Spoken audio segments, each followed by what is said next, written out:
Há fortes rumores e indícios de que os comandantes militares, os atuais e os futuros, além de mensageiros do presidente cessante, Jair Bolsonaro, estariam negociando, em troca de gestos pacificadores que seriam feitos nas próximas semanas, o compromisso da Corte Suprema e mesmo do futuro governo para evitar quaisquer processos e punições contra Bolsonaro e seus aliados. Qual deveria ser, na opinião de vocês, a postura do novo bloco de governo frente a esse movimento que vai deixando pistas para todos os lados? Os blefes não são à toa. Eles têm alguns objetivos. Um deles seria uma espécie de anistia informal e preventiva a Bolsonaro, seu clã, os comandantes militares e toda a sorte de aliados que se comprometeram em crimes durante a pandemia ou em crimes contra a democracia, que são até mais graves do ponto de vista institucional. A situação política obrigaria o presidente Lula a aceitar essa espécie de anistia informal para esfriar os ânimos políticos e ampliar suas possibilidades de administrar em paz, ou o novo governo deveria dizer com todos os pingos nos is e traços nos t's: aqui não voltará a ter anistia, formal ou informal, a quem cometeu crimes contra a saúde pública e a democracia. Com a palavra, Valério Arcari.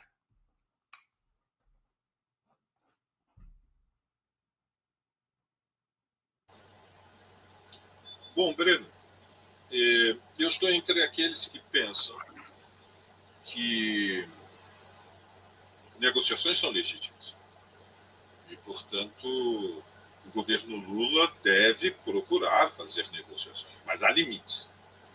E há um limite fundamental, e eu creio que é irredutível, é que crimes como os que foram cometidos durante os 4 anos pelo governo Bolsonaro não podem ser normalizados. Porque isso significa essa tergiversação do conflito, esse desvio do conflito, essa busca a qualquer preço da acomodação. Concessões táticas que vão se transformar em derrotas estratégicas. Veja, eu, na resposta anterior, eu tinha sublinhado a ideia de que há um arcaísmo, uma anomalia, e depois subi o tom e disse uma aberração, que é o fato de que as Forças Armadas, uma geração depois, 35 anos depois do fim do regime militar, permaneceram intactas, protegidas por uma lei da anistia que foi aprovada quando eles estavam com pleno domínio do poder em 1979.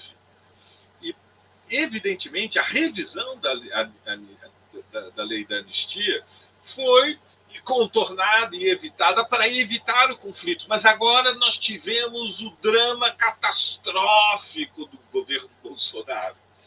Nós vivemos um trauma histórico, uma tragédia sanitária. E não fosse isso bastante, a partir da presidência da República, uma corrente neofascista se transformou num movimento político-cultural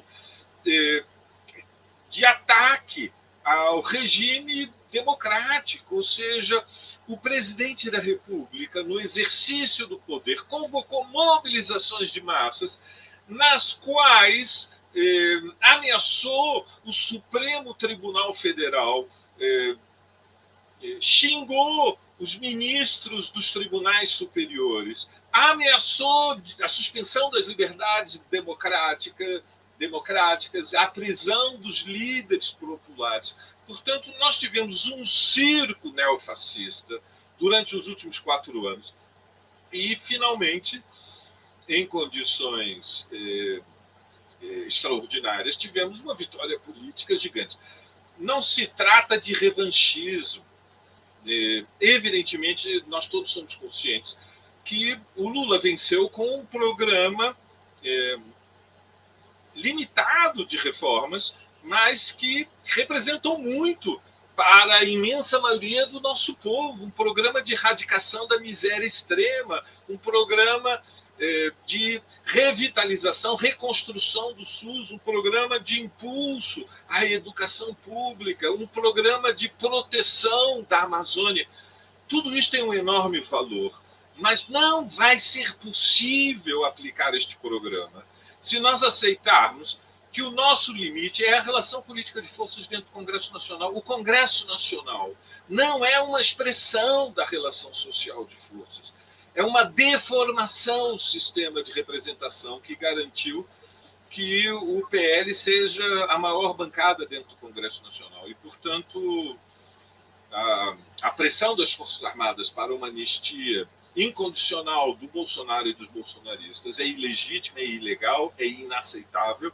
E o conflito com os neofascistas é incontornável, porque eles não darão paz. Haverá uma oposição furiosa contra o governo Lula. E não adianta fingir que estamos saindo de costas, e estamos entrando de frente. Ou melhor, fingir que estamos entrando de frente quando estamos saindo de costas. Não adianta qualquer dissimulação. O que nós temos que preparar é para um combate que é incontornável. Com a palavra, Vitor Marques. Bom, aqui eu posso ser mais direto. Não acho que deva haver anistia e não acho que haverá.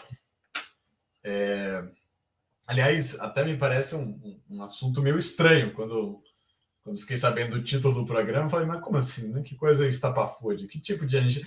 Porque nós não estamos saindo de uma guerra civil, nós não estamos passando de uma mudança de regime. Na verdade, é uma transição de um governo para outro. Muda o equilíbrio de forças, muda a correlação política na sociedade, mas não faria muito sentido falar de uma anistia.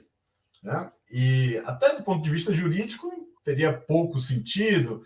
Eu vi que aqui e ali se ofereceram algumas coisas, do tipo fazer uma emenda constitucional para os ex-presidentes virarem senadores, para o Bolsonaro manter o foro privilegiado, mas nada parece ser, ou então um tipo de indulto, de graça presidencial, nada disso parece fazer muito sentido. Talvez o que a gente esteja falando aqui é a proposta que o Temer também vocalizou publicamente há alguns dias, de um grande acordo nacional. Esse daí é um que gosta de grandes acordos nacionais, né? Que é um compromisso meio subjetivo de não levar as coisas adiante, né?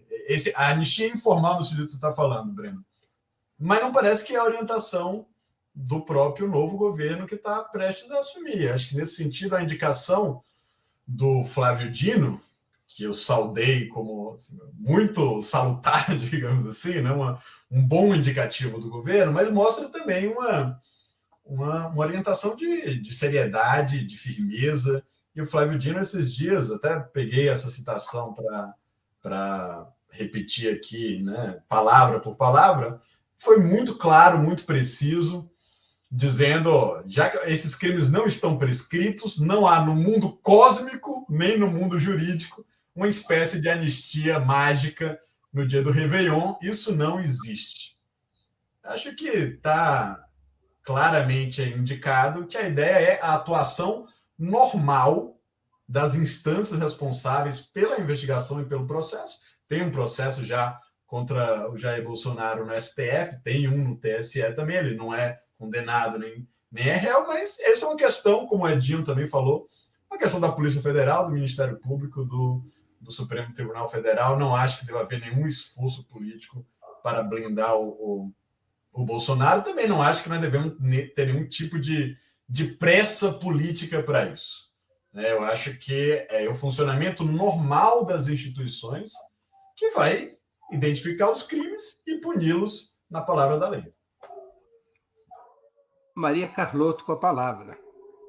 Então, bom, eu vou começar retomando uma questão que o Valério falou, que tem um cadáver no meio do caminho, né? Que é o cadáver da Marielle Franco. Mas eu diria mais, né? Tem mais de 600 mil cadáveres no meio do caminho para essa anistia.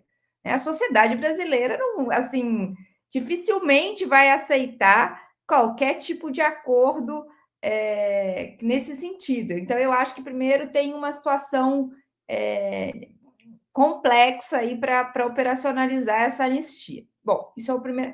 Politicamente, assim, no mundo ideal, eu tenderia a concordar com o Vitor que as instituições normais seguiriam esse rito. Mas eu acho que não é à toa que se está discutindo uma anistia informal, né, que os comandantes acenam aqui e ali, não só eles, né, outras forças políticas com um acordo, porque a gente sabe que tem pressão política, né? E acho que o compromisso do novo governo com levar a cabo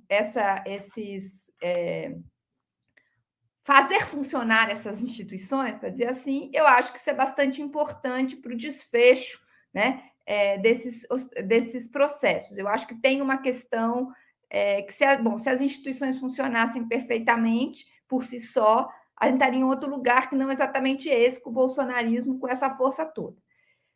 Então, eu acho que, nesse ponto, eu discordo do Vitor, mas eu concordo que eu acho que o Flávio Dino, como essa figura pública aí, né, como novo ministro da Justiça, não tem apontado ou não tem acenado que o governo vai, pelo menos até agora, né, facilitar a vida né, para que as instituições não façam nada, né? Ou seja, não vai pactuar com essa anistia informal. Claro que tudo pode mudar, mas é isso até agora que o governo tem apontado. Mas, para terminar, isso aqui a gente está dizendo o que vai acontecer. Mas eu acho que, do ponto de vista do que deveria acontecer, aí eu acho que tem um ponto importante que é o seguinte: muita gente aqui nos comentários, acho que o Vitor também sugeriu isso na resposta dele, aponta que o bolsonarismo não saiu totalmente derrotado dessas eleições, dessas instituições também, dessas eleições, né? De tal maneira que um confronto aberto com os militares, né, e, portanto, com o próprio bolsonarismo, seria muito arriscado, né? O Vitor chegou a dizer que a gente está no fio da navalha, né? E que, portanto, a gente poderia se cortar a qualquer momento. A única questão que eu acho que a gente tinha que ter em mente é que, do ponto de vista político, né, imprimir uma derrota, consolidar a derrota eleitoral já estou terminando, do bolsonarismo, numa derrota política dos militares, seria muito importante para que justamente a gente não se corte nesse fio da navalha. Então, eu acho que tem um problema, né, da gente alimentar o inimigo, né, com acordos, é que o inimigo, num determinado momento, é como o conto do escorpião, né? Se a gente não mata o escorpião, ele vai nos picar em algum momento. Então, eu acho que era importante, quando você da sobrevivência política do próprio governo, imprimir uma derrota ao bolsonarismo.